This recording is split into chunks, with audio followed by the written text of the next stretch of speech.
লেখালেখি একটি সূক্ষ্ম শিল্প। অন্য যে কোনো শিল্পের মতো এটিকেও সাধনা ও চর্চার মাধ্যমে আয়ত্ত করতে হয়। হোক তা সাহিত্য, দাপ্তরিক প্রতিবেদন কিংবা নিছক একটি ব্যক্তিগত চিঠি।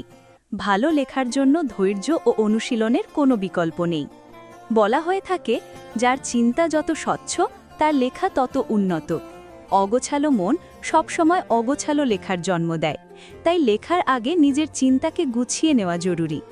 অনেকেই মনে করেন ভালো লিখতে পারা কেবলই ঈশ্বর প্রদত্ত কোনো প্রতিভা। আসলে তা পুরোপুরি সঠিক নয়। সঠিক দিক নির্দেশনা এবং নিয়মিত অভ্যাসের মাধ্যমে যে কেউ নিজের লেখনী উন্নত করতে পারেন।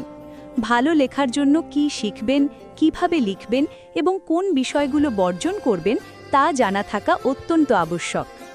ভালো লেখার দক্ষতা একদিনে আসে না, তবে নিচের নিয়মগুলো মেনে চললে আপনার লেখায় আসবে পেশাদারিত্ব ও প্রাঞ্জলতা। তাত্ত্বিক বইয়ের চেয়ে মৌলিকত্বে গুরুত্ব। লেখালেখি সংক্রান্ত বই পড়া ভালো, তবে তা বাধ্যতামূলক নয়। হুমায়ুন আহমেদ বা ইমদাদুল হক মিলন কেউই এ বই পড়ে লেখক হননি। রবীন্দ্রনাথ ঠাকুর, কাজী নজরুল ইসলাম আর জীবনানন্দ দাশের কথা বাদই দিলাম। মনে রাখবেন, বড় লেখকরা প্রাতিষ্ঠানিক নিয়ম পড়ে নয়, বরং নিজের অভিজ্ঞতা ও স্বকীয়তা দিয়ে লেখক হয়েছেন। স্বতঃস্ফূর্ততা ও স্বাভাবিকতা। কথা বলার মতো সহজ ও ঝরঝরে ভাষায় লিখুন। লেখায় কৃত্রিমতা পরিহার করে গতি ও ছন্দ বজায় রাখুন, যেন তা পড়ার সময় ন্যাচারাল বা প্রাকৃতিক মনে হয়। সংক্ষিপ্ত ও সুসংহত গঠন। বড় বড় বাক্যের বদলে ছোট শব্দ এবং বাক্য ব্যবহার করুন। লেখা সহজপাঠ্য করতে অনুচ্ছেদ বা প্যারাগ্রাফগুলো ছোট রাখুন। বিশেষণের পরিমিত ব্যবহার।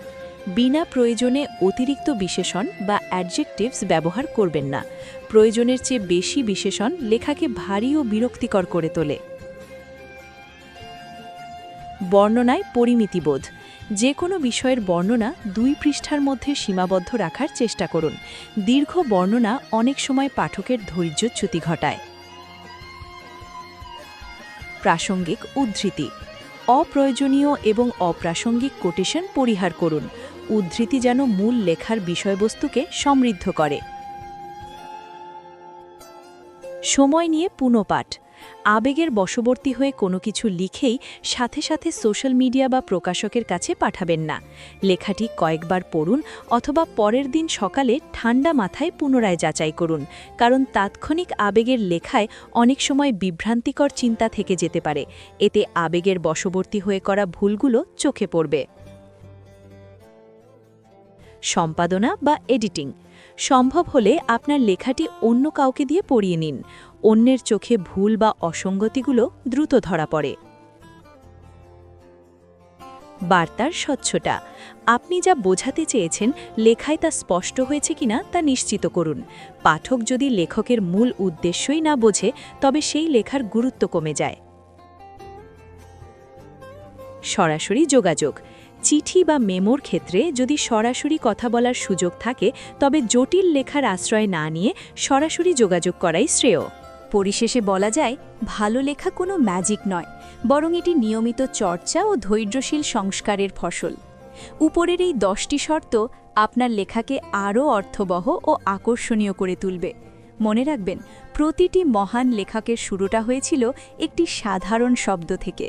তাই আজই কলম ধরুন, নিজের চিন্তাকে প্রকাশ করুন এবং ধীরে ধীরে গড়ে তুলুন আপনার নিজস্ব লেখন শৈলী। শুভকামনা আপনার লেখালেখির যাত্রায়। তো এই ছিল ভালো লেখার 10টি মূলমন্ত্র। মনে রাখবেন, একদিনেই কেউ নিখুঁত লেখক হয় না। প্রতিদিনের একটু একটু পরিবর্তনই আপনাকে পৌঁছে দেবে সাফল্যের শিখরে। আপনারা এই 10টি টিপসের মধ্যে কোনটি সবচেয়ে বেশি কার্যকর বলে মনে করেন? কমেন্ট করে আমাদের জানান। ভিডিওটি ভালো লাগলে একটি লাইক দিন, বন্ধুদের সাথে শেয়ার করুন এবং আমাদের চ্যানেলটি সাবস্ক্রাইব করতে ভুলবেন না। বেল আইকনটিও প্রেস করে রাখুন, যাতে আমাদের পরবর্তী ভিডিওর নোটিফিকেশন মিস না হয়। সবসময় লিখতে থাকুন, শিখতে থাকুন এবং নিজের লেখন শৈলীকে আরও উন্নত করতে থাকুন। দেখা হবে পরের ভিডিওতে নতুন কোনো বিষয় নিয়ে। ততক্ষণের জন্য বিদায়, ভালো থাকুন।